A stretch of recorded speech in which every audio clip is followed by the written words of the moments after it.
The new Pokemon Snap trailer just having released, people are drooling over that thing and it looks good. I have to say, I think it does, but not everybody thinks the graphics are actually better than Pokemon Sword and Shield. Some regular Poketubers of the community are actually strongly disagreeing with claims that Pokemon Snap, the new one, looks better than Pokemon Sword and Shield.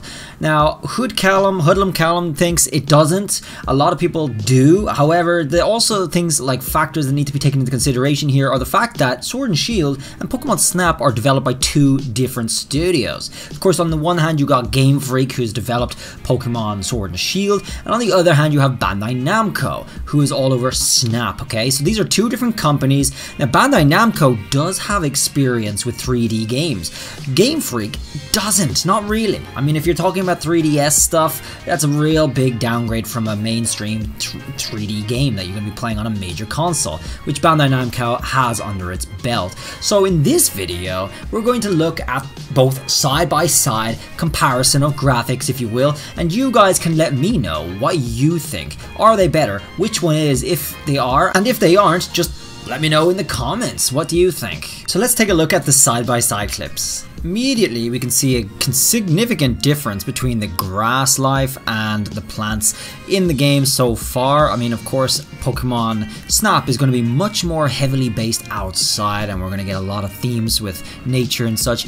Pokemon Sword and Shield is based a lot in cities, of course, so we do get to see a lot less. However, there are big wild areas which do predominantly feature the idea of Snap, ironically, right? The wild areas, you're supposed to be roaming around and seeing Pokemon in their natural habitats.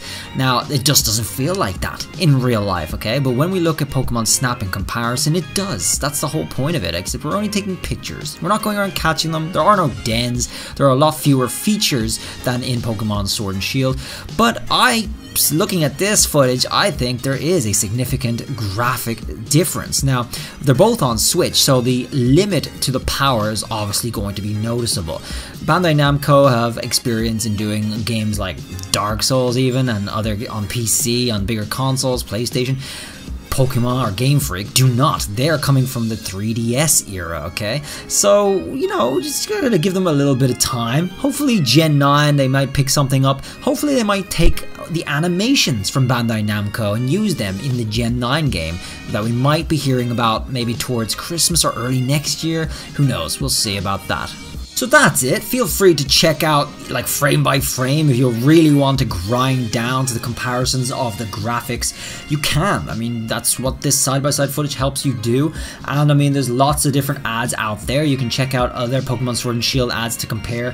However, I personally do think there is a significant graphics difference. There's also, of course, texture differences as well, because clearly they use different sort of textures for the water, for the grass, for the path, and that looks more, I suppose, maybe better, okay? It might just look better. It's something they probably have been able to develop much easier out of experience than Game Freak has. If you guys remember, some other members of the community did actually patch together a reskin of Pokemon Sword and Shield to try and make it look better. I didn't think it did look much better.